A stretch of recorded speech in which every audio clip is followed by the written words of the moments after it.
이번 시간에는 우리 고소설의 대표작이죠. 만복사 저포기, 옥루몽, 위경천전, 이 고소설 세 편을 이번 노벨 문학상 수상작 한강 작가의 작별하지 않는다, 이 작품과 어떠한 점에서 긴밀한 전통적인 맥락을 갖고 있는가 비교 검토해보는 시간을 한번 가져보도록 하겠습니다. 수능이 임박한 이 시점에서 우리가 이런 우리 한국 고소설의 몽환적이고 환상적인 어떤 소설 세계를 작별하지 않는다라고 하는 에도 소설의 세계적 수준의 작품과 연결시켜 보는 것은 꽤 의미가 있다고 생각을 합니다. 왜냐하면 노벨 문학상의 수상은 우리 수능 문학 출제에도 깊은 영향을 분명히 끼칠 것이다. 그래서 제가 시리즈로 여러분들에게 소개를 해드리고 있지 않습니까? 그래서 수험생들은 이 영상의 앞에 부분을 좀 참고를 해주세요. 만복사 저포기하고 옥루몽, 위경천전은 어떤 내용을 가지고 몽환적이고 환상적인 그 작품 세계를 우리 전통 고소설에서 이미 갖추고 있는가, 그 지점을 꼭 한번 정리를 하시고요.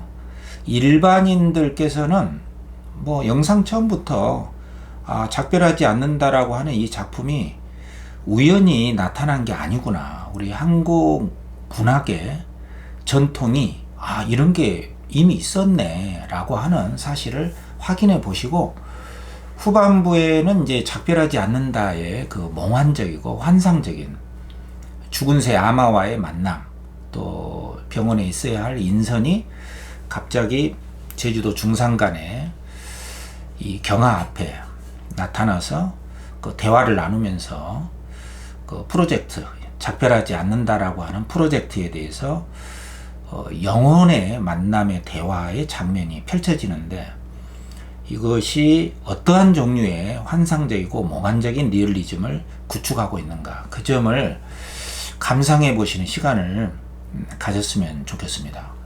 일단은 이 만복사 저포기는 시의 설화, 시체와의 사랑 또는 명언소설의 그 진면목을 보여주고 있거든요. 우리나라 최초의 금오신화 중에 한 편인데, 김시습의 15세기에 이미 그 노천과 양성의 외로움 때문에 그 죽은 영혼과의 만남을 통해서 그 외로움 속에 지극한 사랑을 그리고 있는 몽환적인 소설의 대표작이죠.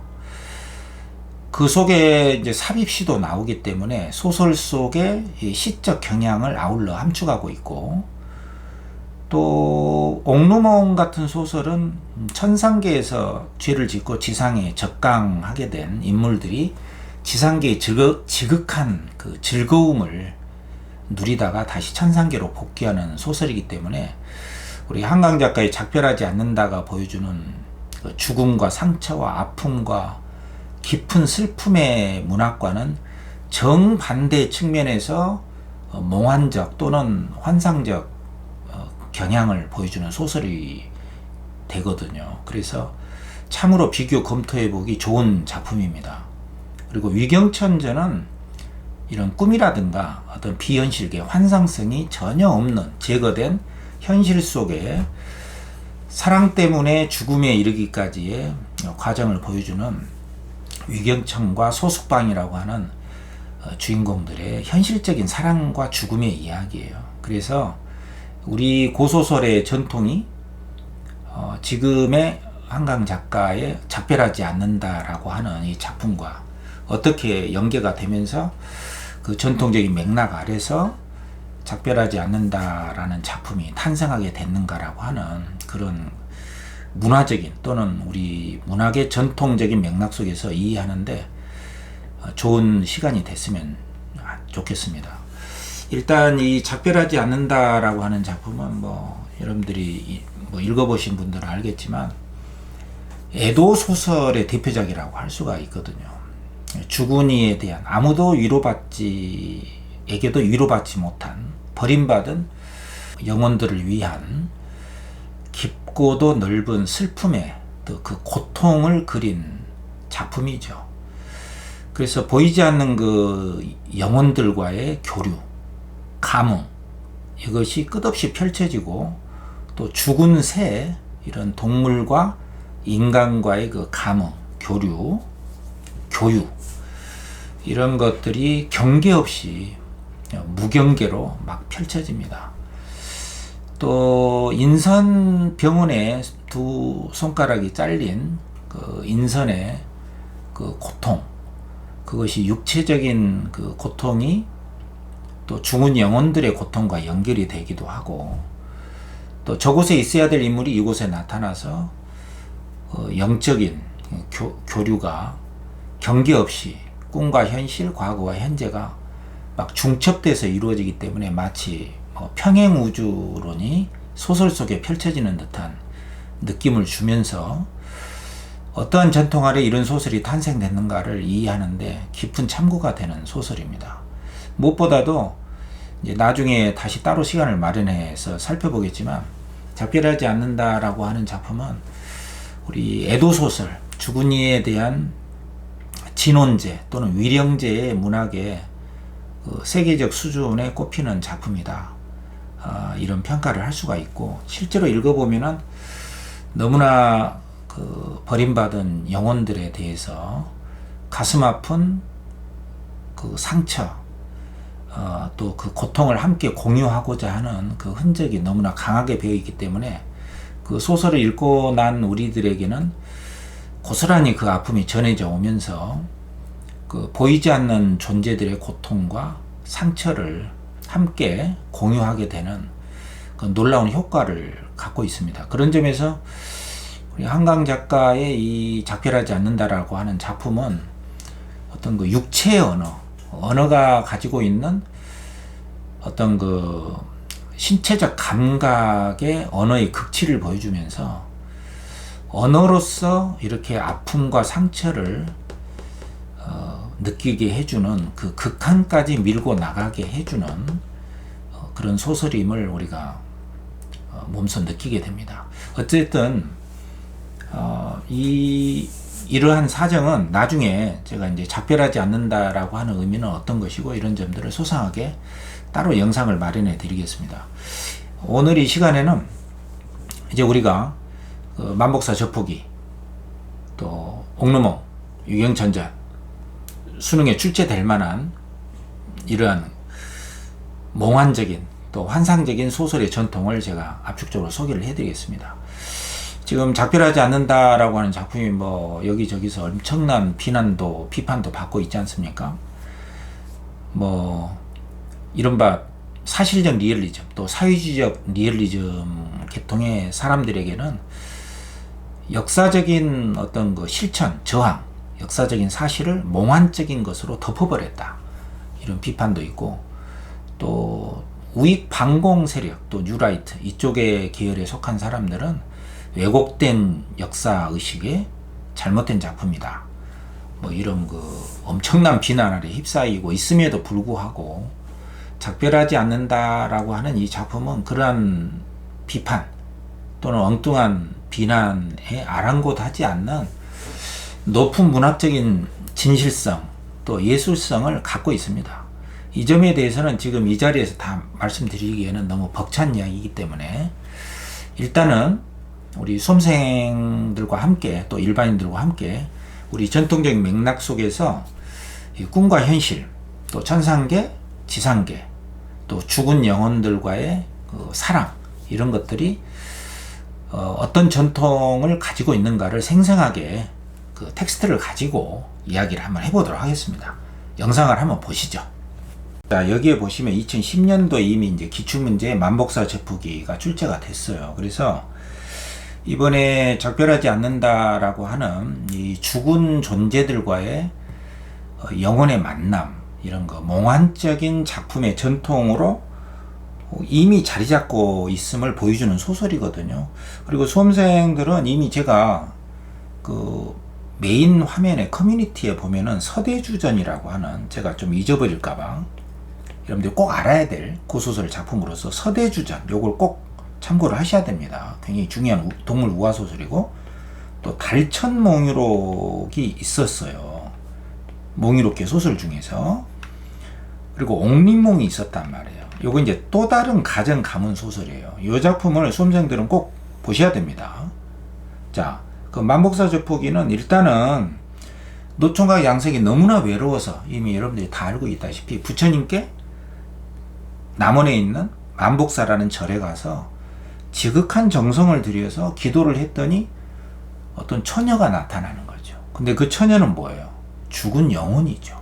그래서 이 영혼의 처녀도 외구 난리 때 이제 처참하게 죽은 시신인데 너무나 외로운 나머지 혼이 부활해서 노총각 양생 앞에 나타난 것이에요. 그래서 좁은 판자방 안으로 들어가서 둘은 만나게 되는 것이죠. 그러니까 이 좁은 판자방은 뭐요? 만남의 공간으로 활용이 되는 공간이거든요. 그리고 이 여인은 이제 부잣집 그 딸이었어요. 그래서 이 좁은 판자방으로 들어가서 거기에서 여인이 자기 시녀를 부르는 것이죠. 그래서 시녀들은 와서 보니까 자기 주인이 이곳에 와 있는 게 너무 이상해서, 여기 보시면은 요즘 아가씨께서는 중문 밖을 나가지 않으셨고 뜰 안에도 좀처럼 걷지 않으셨는데 우연히 나가시더니 어찌 이 먼 곳까지 이 좁은 판자방 만복사 바로 옆에 있는 오셨습니까? 그래서 여인이 말하기를 오늘 일은 우연이 아니라 하늘이 도우시고 부처님이 돌보셔서 고운님을 만나서 이 양생이 되겠죠. 100년 해로 하기로 했다. 이 죽은 영혼의 말이에요.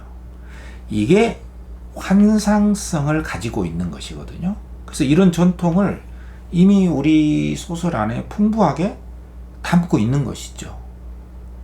그래서 양생이 이렇게 보니까 좀 이상하긴 하잖아요. 뭐 이거를 이렇게 보고 있는데 기구들이 다 말쑥하고 문이라고는 찾아볼 수 없고 술에서는 진한 향기가 나오고 인간 세상의 것은 아니거든요. 그래서 양생은 의심이 나고 괴이하게 생각되는 바도 있었지만 여인의 말씨와 웃음이 맑고 고우며 몸가짐과 용모가 얌전했으므로 틀림없이 귀한 집 처녀가 몰래 나온 것이려니 하고는 의심치 않고 함께 어울립니다. 그래서 그 시녀들이 양생을 위해서 노래도 부르게 하죠. 이 처녀가 자기 시녀들에게. 그래서 함께 즐기고 여기서 둘은 깊은 관계를 맺게 되는 것이죠. 바로 이 좁은 판자방은 그런 공간이에요. 깊은 만남이 이루어진 다음에 이 처녀가 은주발 하나를 주면서 내일 보련사에서 부모님께서 음식을 내려주십니다. 저를 위해서 제사를 지낸다는 거죠. 저를 버리지 않으신다면 길가에서 기다리고 계시다가 절로 가셔서 부모님께 인사를 드려라. 이것은 제가 쓰던 은주발입니다. 그래서 양생이 기다리고 있는데 과연 귀족 집안에서 딸의 대상은 제사거든. 제사를 치르기 위해 가고 있는 거예요. 그러니까 이런 것은 이제 과연 가서 보니 과연 바로 어떤 사람들이 있었다. 처녀가 말한 자기 가족들이 오고 있었다. 그러니까 이건 지금 양생의 시각에서 서술을 한 거예요. 이제 이런 점들을 알아야 됩니다. 이게 뒤에 작별하지 않는다라는 작품에서는 이런 거 서술의 경계가 없어요. 무경계입니다. 어느 순간이 독백이고 어느 순간이 대화고 어느 것이 죽은 자의 말이고 어느 것이 산 자의 말이고 이것이 경계 없이 서술이 돼요. 근데 이런 고소설의 전통에서도 어떤 점에서는 인물의 시각에서 어떤 점에서는 삼위진천지역 작가 시점에서 이런 서술의 특징이 이미 나타나고 있는 것이죠. 자, 그리고 나서 양생은 그 처녀의 은주발을 갖고 있기 때문에 그 가족들로부터 도둑으로 오인이 되죠. 그렇지만 그 처녀가 나타나서 양생하고 그 가족들에게는 처녀가 안 보이는데 양생은 처녀하고 자연스럽게 교유하는 것을 보고 의심을 풀게 됩니다. 이 여인의 가족들은 양생을 인정을 하고 은주발을 갖게 하고 또 가산도 물려주게 되죠. 그래서 여기에 보시면은 이 17번에 보시면은 이 니은은 하얀 휘장 안으로 들어가게 되는데 이것은 가족들이 보는 앞에서 그 죽은 처녀 영혼과 양생이 관계를 맺는 공간이야. 그래서 이 문제가 나왔거든. 이 수험생들은 기억과 니은을 비교해라. 그래서 기억은 첫 만남이 이루어지는 판자방이라는 공간이고, 이 니은은 처녀의 가족들이 보는 앞에서 가족들의 인정을 받고, 아, 너는 내 딸하고 깊은 관계에 있음이 맞다. 그래서 그 방 안으로 들어가게 하는 거예요. 그래서 가족들의 인정을 받고 들어간 공간이거든. 이 하얀 휘장이. 이 하얀 휘장 안이라고 하는 것은 여기 나왔잖아요. 친척들과 승려들은 모두 그녀를 보지 못하고 오직 양생만이 볼 수가 있죠. 진지 드시죠. 이게 이제 처녀, 죽은 처녀의 영혼이 하는 말이고, 양생은 여인의 말을 그녀의 부모에게 전했는데 다른 사람들은 이 영혼의 말을 못 듣는 거야. 그래서 부모가 시험 삼아 함께 밥을 먹도록 명했더니 수저 놀리는 소리만이 들릴 뿐이었지만 인간이 먹는 것과 조금도 다름이 없었어. 다른 사람에게는 이 여인이 안 보이는 거죠. 그래서 여인의 부모는 이에 경탄에 맞지 않더니 양생에게 그곳에서 여인과 함께 머물도록 권했다. 이게 나왔기 때문에 이 하얀 휘장 안이라는 것은 가족들의 인정을 받고 처녀와 만남이 이루어지게 되는 공간이죠. 그래서 기역과 니은을 비교한 것으로 가장 적절한 것은 바로 첫 만남이 이루어지는 곳이 바로 판자방, 기역이고, 니은은 인연을 가족들로부터 인정받는 공간이다. 이게 답이 되겠죠. 그리고 16번은 내용으로 적절치 않은 것은, 이런 문제는 이 3번에 보시면 시녀는 노래를 불러가지고 양생에 대해서 자기 마음을 드러냈으면은 이것은 시녀하고 양생이 사귀었다는 뜻인데, 이런 것은 잘못된 빗나간 내용이죠. 죽은 영혼과의 만남이잖아요. 그래서 관계, 이렇게 문제를 낸 것이 기출문제의 옛날 문제에 나온 거야. 여러분들 참고만 하세요. 그래서 그 이후에는 양생과 죽은 처녀 영혼과의 만남이 이루어진 다음에 여인이 양생에게 말하는 대목이 나오죠. 자신이 어떠한 영혼의 존재인가를 양생에게 밝히는 대목이거든. 오랫동안 쑥덤불 우거진 속에 거처하며 들판에 버려져 있다 보니 사랑하는 마음이 한번 일어나자 끝내 걷잡을 수가 없었답니다. 그러니까 죽은 영혼의 사랑에 대한 욕구를 표현한 것이잖아요. 여기 오랫동안 쑥덤불 우거진 속에 거처했다는 말은 이 죽은 영혼도 완전히 죽은 건 아니라는 거예요. 죽은 영혼에 삶이 있다는 것이죠. 죽었으나 살아있다. 영혼의 삶을 이야기한 것이거든요. 이런 것이 바로 이제 비현실적인 현실성을 드러낸 구절이라고 볼 수가 있어요. 그러니까 비현실인데 현실적인 삶으로 표현한 대목이라고 볼 수가 있죠. 내가 죽었는데 완전히 죽은 것은 아니다. 죽은 자도 이러한 삶이 있다. 외로운 삶이었다. 근데 양생이 외로움을 노래할 때 내가 거기에 부응해서 나타날 수가 있었다. 사랑하고 싶으니까. 죽은 영혼의 사랑의 욕구를 쓴 것이죠. 그래서 둘은 맺어질 수가 있었던 것이거든.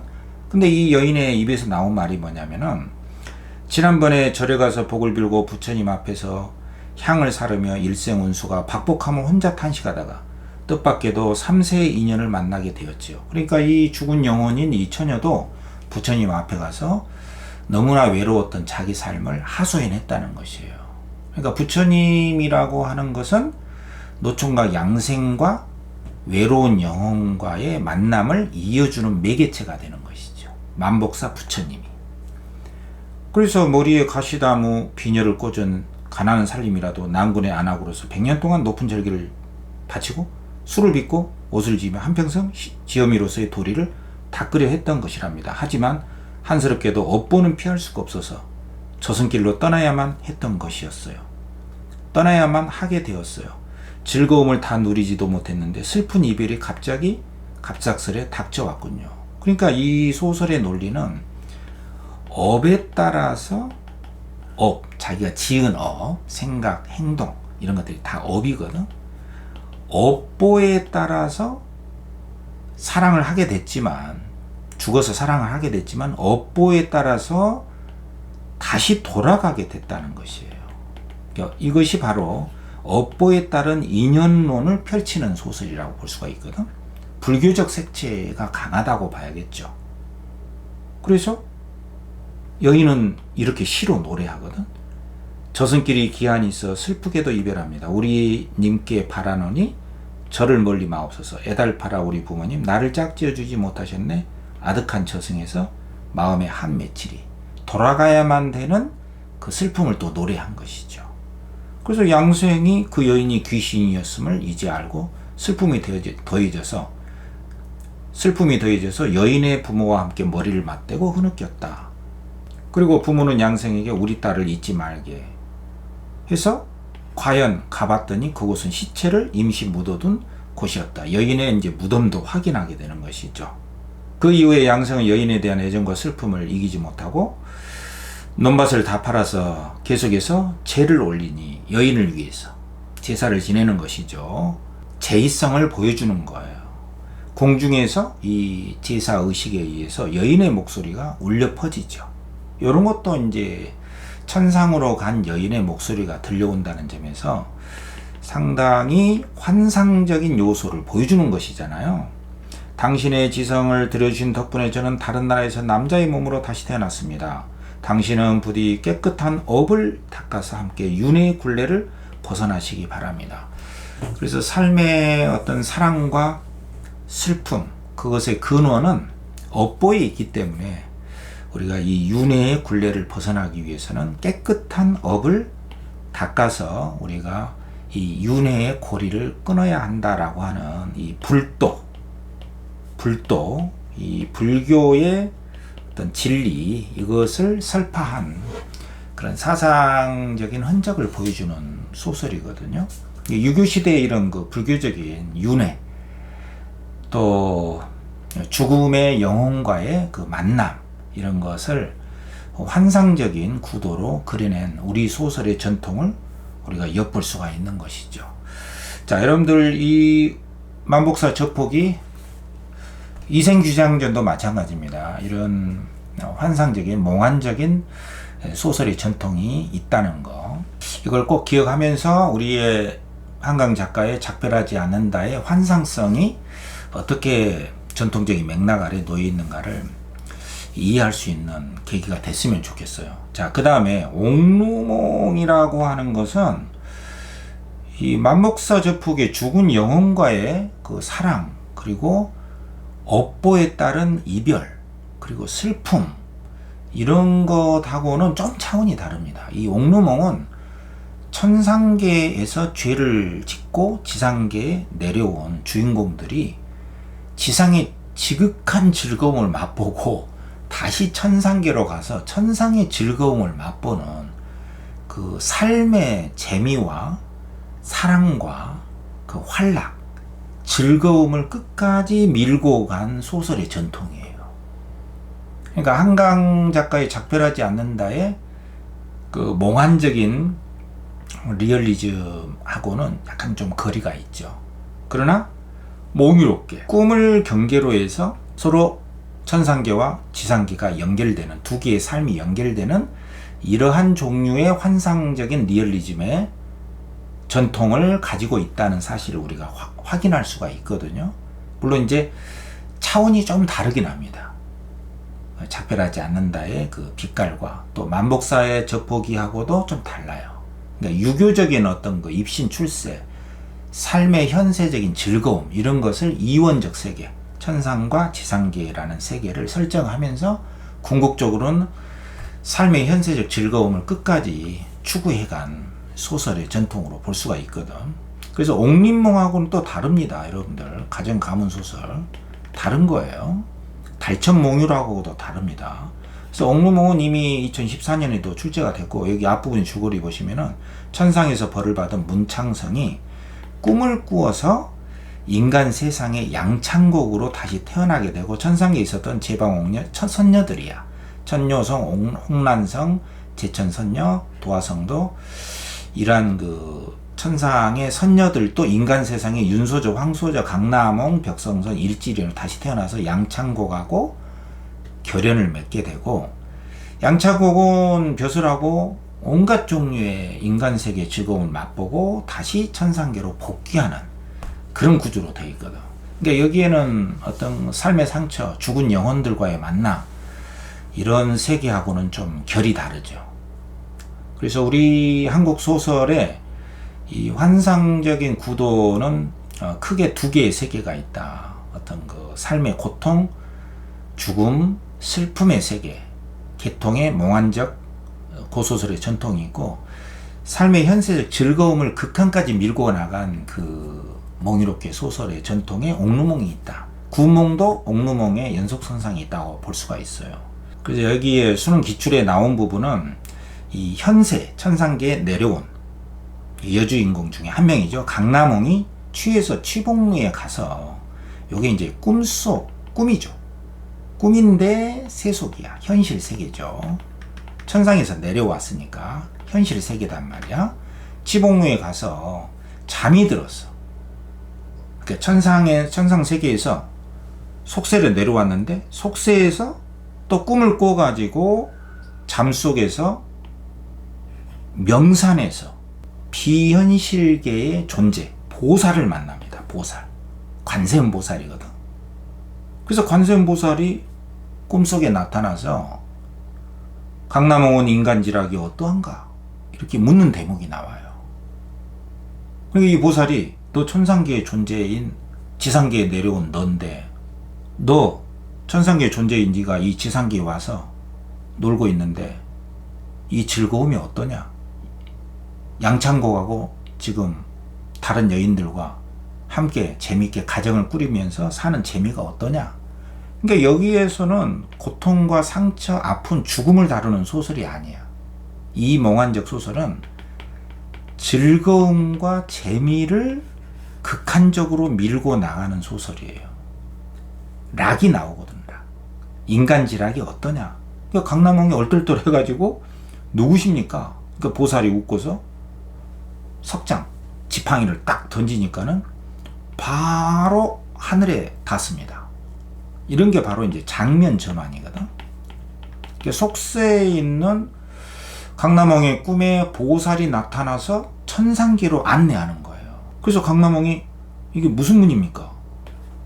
이게 관세음보살이 남천문이야. 이 남천문이 바로 천상에 바로 강남홍이 있었던 그곳이거든. 그러니까 한순간에 장면 전환이 일어나면서 이곳과 저곳을 경계 없이 이동하는 이런 환상적이고 몽환적인 구도를 가진 소설의 전통이 우리 고소설에 이미 확립이 됐다는 것을 알 수가 있는 것이죠. 가서 봐라. 그리고 강남홍이 보살을 따라서 천상계를 딱 보니까는 누각이 있는데 굉장히 눈이 부시고 막 봉황이 있고 또 선동, 서너 명의 시녀, 이렇게 보니까 선녀가 5명의 선녀, 이 5명의 선녀 중에 하나거든. 자기가 자고 있어. 그래서 보살한테 저 선동과 선녀는 어떤 사람입니까? 그러니까 보살이 미소 지으면서 이곳은 백옥루다. 이 백옥루는 천상이거든. 위에 누운 성관이 문창선이야. 양창곡이 천상에 있었던 존재잖아. 그리고 선녀는 제방옥녀와 천요성과 홍란성, 제천선녀, 도화성인데, 홍란성이 바로 너의 천상적인 전신이다. 너야 너. 홍란성이 지상계의 강남홍으로 태어난 것이죠. 꿈속에. 그 강남홍이 깜짝 놀라면서 왜 저렇게 잠을 자고 있죠? 그러니까 보살이 소설인데 시가 나오죠. 그러니까 시적 소설의 전통이라는 게 이 작별하지 않는다라고 하는 우리 한강 작가의 작품에서 우연히 나타난 것이 아니라는 것을 알 수가 있는 것이잖아요. 그러니까 보살이 시를 읽기에 정이 있으면 인연이 생기고 인연이 있으면 정이 생긴다. 정이다 하고 인연이 끊어지면 한 가지 생각이 함께 텅 비는구나. 그러니까 모든 게 감정에 의해서 인연을 짓게 되고, 인연 따라서 모든 것들이 상상하지도 못한 일들이, 인연들이 펼쳐진다. 이걸 듣고 갑자기 깨달으면서, 아, 내가 잠깐 천상적 존재가 천상의 별인데 인간 세계에 내려왔구나. 이걸 깨닫게 되죠? 그래서 강남홍이 말하기를, 그러면 인간 세계에 돌아갈 마음이 없습니다. 나는 천상적인 존재 선녀니까. 그러니까 보살이 웃으면서 하늘이 정한 인연인데 네가 마음대로 할 바가 아니다. 그대 인간 인연을 다 마치지 못했으니 빨리 돌아가라. 다 정해진 인연이 있다. 그래서 정해진 인연이 다 끝나면 40년 후에 다시 와서 옥황상제에게 돌아와서 천상의 즐거움을 누릴지어다. 그러니까 지상의 즐거움을 다 누린 이후에 천상의 즐거움을 누릴 수 있다고 알려주는 거예요. 그래서 강남홍이 당신은 누굽니까? 나는 수월함 간세음 보살이다. 너를 지도하러 왔노라. 이런 말을 전해주죠. 갑자기 우레소리 들리거늘 강남홍이 놀라서 깨어보니 치복루 책상 앞에 누워있는 거야. 그러니까 여기 기출문제 보시면은 여기 좋은 문제 있잖아요. 이 문제를 꼭 이해를 하셔야 됩니다. 이게 천상계에 있다가 꿈을 꿔가지고 인몽, 속세 취복루에 내려왔잖아. 취복루가 속세잖아요. 여기 의지에서 술에 취해서 잠을 자다가 인몽을 해서 천상계인 남천문, 아까 남천문 천상계, 거기에 자기 전생의 일을 이렇게 보게 됐잖아요.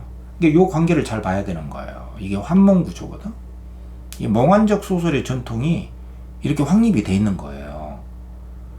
그렇기 때문에 선지 1번에 보면은 이 취복루라는 것은 천상계에서 속세로 임몽하는 것이 아니라 반대잖아. 속세에서 취복루에서 꿈을 꿔가지고 이게 A 꿈, B 꿈이 있는데 이 B 꿈이죠. 속세에서 천상계로 들어가는 곳이 취복루란 말이야. 근데 여기서는 천상계에서 속세로 임몽하는 공간이다. 그래서 이게 틀려서 답이란 말이야. 이런 식으로 출제가 되고 있으니까 이 환몽구조의 이 정보들을 잘 살펴볼 수가 있어야겠죠.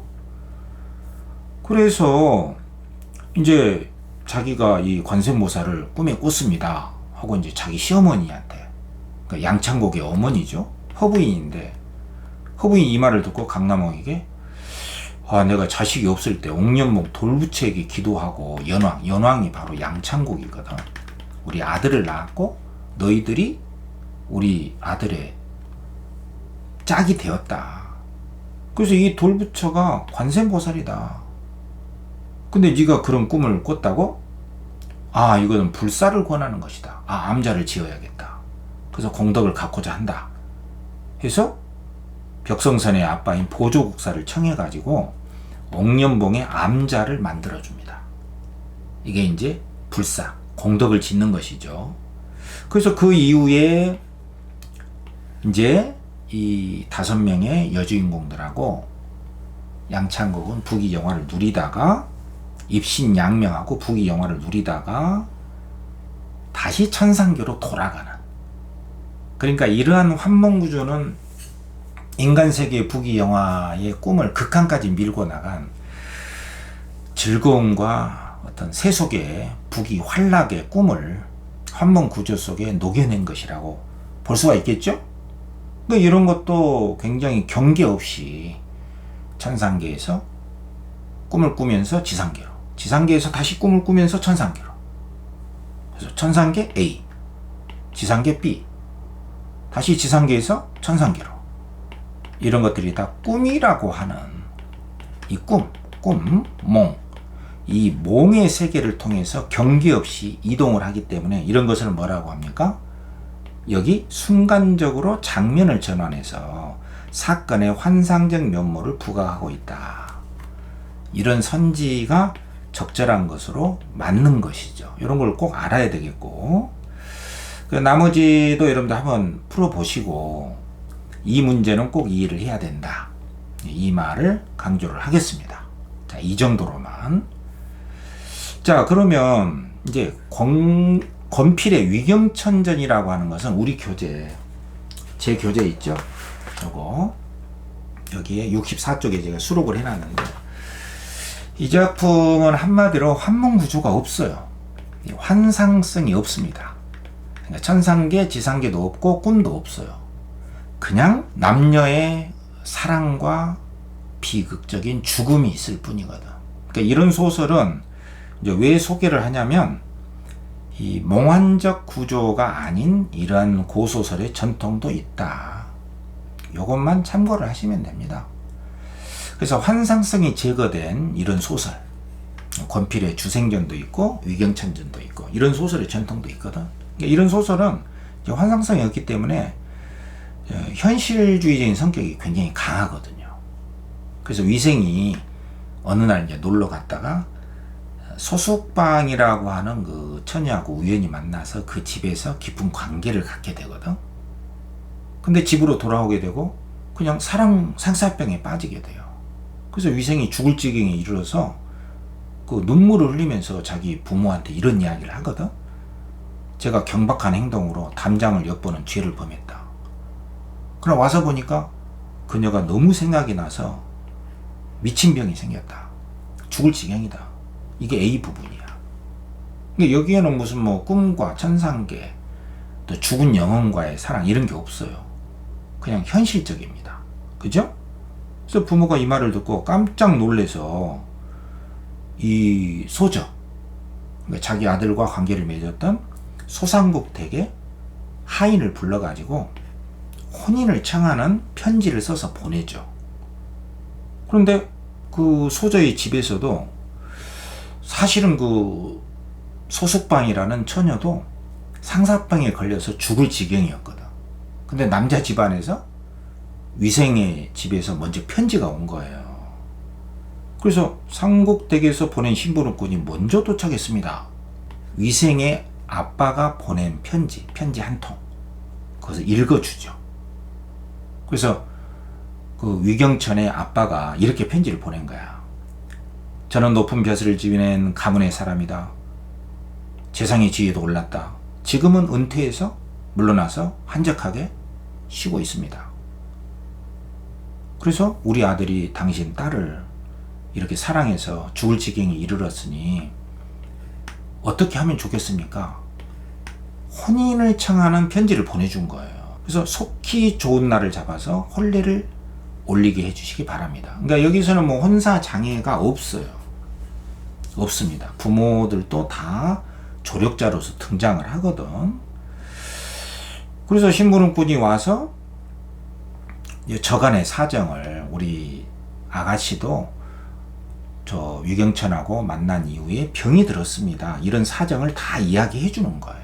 그래서 위경천하고 헤어진 뒤에 자기 아가씨가 쓴 시를 소개를 해 주는데 이 삽입시가 이게 또 나오죠. 버드나무 한들한들 연못에 물 가득 꽃들기 우거진 속에 꾀꼬리 지적이네. 슬퍼서 상사곡 연주하노라니 곡조는 금슬인데 이제 줄이 끊어졌네. 이렇게 이별의 아픔을 노래하는 시도 소개하면서 우리 아가씨도 사실은 당신 아들 때문에 죽을 지경에 이르렀습니다. 그래서 둘은 혼례를 이루었는데 근데 마침 외적이 조선을 침략하게 되고 위경천의 아빠가 나라를 위해서 전쟁에 참여하게 되고 우리의 위경천이도 아빠를 따라서 가지 않을 수밖에 없게 되면서 둘은 위경천하고 소숙방은 이제 이별하게 되죠.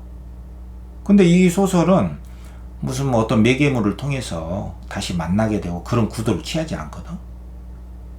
그냥 전쟁터에 나가게 되고 위경천은 전쟁터에서 상사병으로 죽게 되고 그 슬픔으로 인해서 소숙방이라는 여주인공도 그냥 죽게 됩니다. 현실적인 사랑과 죽음의 이야기를 그저 다룬 거예요. 그래서 이런 소설의 전통도 있다는 거, 이것만 아시면 됩니다. 그 여기에 보면은 이제 적절치 않은 것으로 여기에 B번에 보면은 아까 이 위경천의 아빠가 보낸 편지거든. 위경천의 아빠가 저는 이런 사람인데 당신의 딸 때문에 우리 아들이 죽게 됐다. 이렇게 하면서 혼례를 청했기 때문에 여기에 보시면은 소상국이 벼슬에 물러난 한미한 처지로 인해 이것 때문에 자신의 딸의 혼사 장애가 비롯됐음을 한탄하고 있다. 소숙방 집에서 처녀 집에서 먼저 이 편지가 온 거잖아요. 그러니까 요거는 이제 겸손하게 표현한 것이지 실제로 자기 한미한 처지 때문에 자기 딸의 혼사장애가 비롯됐다. 이것은 인과관계가 틀린 것이잖아요. 겸손하게 이야기한 것이기 때문에 혼사를 맺어주기 위한 것이지 무슨 뭐 혼사를 방해하고 그런 건 아니거든. 그래서 사실적 관계를 잘 파악하면 됩니다. 그리고 2번에 이 보기를 바탕으로 감상할 때, 그리고 2번 문제는 보기에서 적절하지 않은 것인데 이 공간의 문제를 잘 봐야 됩니다, 여러분들. 그래서 A에서는 소상국 집에서 소속방 그 처녀 집에서 위경천이가 만났잖아. 여기서 만남이 1차적으로 이루어진 거죠. 그래서 뭐 이렇다 할 이유 없이 돌아가야 되니까 이별하게 된 거예요. 그래서 혼례를 통해서 만났잖아. 결혼했잖아요. 근데 전쟁 참여로 다시 이별해서 죽게 됐단 말이에요. 근데 여기에 1번에 보면은, 그러니까 이 소설은 뭐 천상계, 지상계 이런 게 없어. 그냥 완전히 현실적인 사랑과 죽음입니다. 그렇기 때문에 A에서 천상계에서 예정된 구도 이런 게 없어요. 그리고 B는 역사적 환란으로 예기치 못한 이별. 요거는 D에서 나온 거야, D.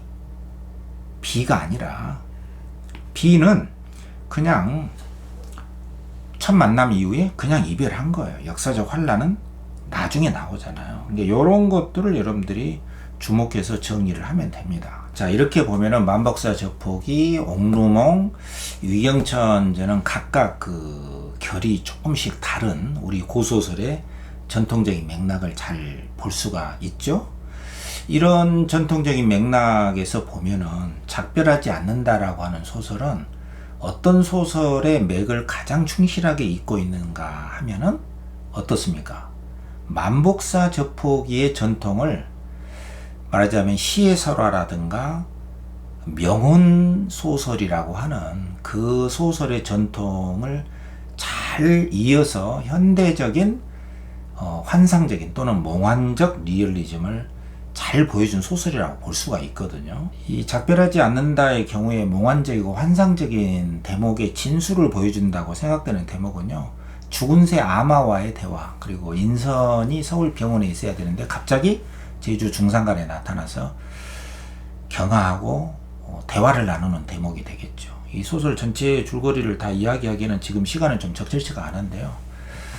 어쨌든 이 경아는 이 작가의 분신이라고 볼 수가 있고, 인선이라는 잡지사 기자 그 동료하고 이제 사귀게 되면서, 인선이 제주도 출신인데 4.3 사건에 자기 엄마의 죽음을 경아에게 이야기해 주면서 그 아픔이 전해지면서 경아가 이제 악몽을 꾸게 되잖아요. 그래서 악몽으로부터 이제 소설이 시작이 돼요. 검은 나무, 밀물이 밀려들면은 그 검은 나무 아래에 무덤에 뼈들이 씻겨 나가는 악몽을 꾸게 돼요. 그래서 둘은 죽은 영혼들을 그 위로하기 위한 프로젝트를 만드는데 그 프로젝트 제목이 작별하지 않는다예요. 그래서 다른 영상에서 따로 작별하지 않는다의 의미를 따로 하겠습니다. 그래서 인선이 그 작업을 하다가 두 손가락을 잘리게 되고 그걸 봉합하고 그런 과정에서 인선의 부탁을 받고 제주도 중산간에 가서 키우던 아마라고 하는 앵무새를 좀 구출해달라. 죽을 것 같으니까. 그래서 눈보라를 뚫고 그 제주도 중산간에 가서 아마를 구하려고 하는데 아마는 이미 죽은 상태죠. 근데 죽었던 아마가 나타나는 거예요. 그래서 이곳에서 이제 만복사 저폭이와 같은 죽은 영혼과의 대화가 이루어지는 대목이에요. 우리 전통적인 고소설과의 맥락이 좀 다 있거든요. 근데 이제 현대소설이기 때문에 훨씬 다채롭고 그 환상성이 더 생생하고 시적으로 생생하게 묘사가 잘 되어 있거든요. 이 대목을 제가 한번 읽어 드리겠습니다. 괜찮겠죠? 자, 179쪽에 창백한 광선의 기둥이 관통한 새장 속에서 횃대에 발을 걸고 앉은 새가 한 번 더 삐 울었다. 아마 갈라져 나온 내 목소리가 정적 속에 흩어졌다. 너는 죽었잖아. 간밤 새를 꺼낸 뒤 잠그지 않아 반쯤 문이 열린 철망을 향해 나는 다가갔다. 간밤과 다름없이 쭉정이들이 흩어져 있었다. 물그릇도 여전히 바싹 말라 있었다. 아마의 정수리와 가슴에 돋은 짧은 흰털이 솜처럼 부드러워 보였다. 새하얀 긴 깃털들의 윤기가 흘렀다. 고개를 외틀고 나를 탐색하는 두 눈은 젖은 약콩처럼 반들거렸다. 내가 너를 묻었는데 어젯밤에 꿈일까 의심하며 나는 말했다. 그 순간을 기다린 듯 눈 아래 상처가 욱신거렸다. 털양발을 뚫고 스며드는 마룻바닥의 냉기가 얼음장 같았다. 생생하게 차가운 공기 속으로 숨을 내쉴 때마다 입김이 번졌다. 한방눈이 내리고 있는 창밖마당을 나는 돌아봤다. 밤새 쌓인 눈을 갑옷처럼 둘러 본래 형상을 알아볼 수 없게 된 저 나무 아래 내가 너를 묻었다. 새가 돌아오는 것은 불가능했다. 내가 감싸고 여민 손수건을 비집고 칭칭 감아 매듭 지은 실을 풀고 귀를 맞춰 닫은 알루미늄 통을 열고 수건으로 감싼 뒤 십자로 묶었던 실을 끊는 것은 얼어붙은 봉봉과 그 위로 쌓인 눈을 뚫고 날아올라 잠긴 문 안으로 들어와 철망 속 이 횃대에 앉는 것은 삐 아마가 다시 울었다. 여전히 고개를 외튼 채 젖은 약콩 같은 눈으로 나를 올려다봤다. 아마에게 물을 줘. 들리지 않는 인선의 음성에 복종하듯 나는 싱크대로 걸어갔다. 커다란 냄비의 물을 대접에 옮겨 담고 걸음마다 물이 넘치는 대로 새장 앞으로 돌아왔다. 그릇에 물을 채우는 동안 아마는 꼼짝 않고 기다리고 있었다. 아직 물이 남은 대접을 들고 내가 한 걸음 물러섰을 때에야 퍼덕이며 날아올라 물그릇 앞 보조 횃대로 옮겨 앉았다. 목말랐니? 물 한 모금을 부리로 물었다가 허공을 올려다보며 삼키는 동작을 반복하는 아마를 지켜보다 나는 물었다. 동작을 멈춘 새가 고개를 외틀고 나를 보았다. 죽은 다음에도 배고픈 게 있어? 반들거리는 그 검은 눈의 표정을 결코 읽을 수 없다고 느꼈을 때 아마가 다시 머리를 수그렸다. 부리를 벌려 물 한 모금을 물고는 고개를 들어 삼켰다.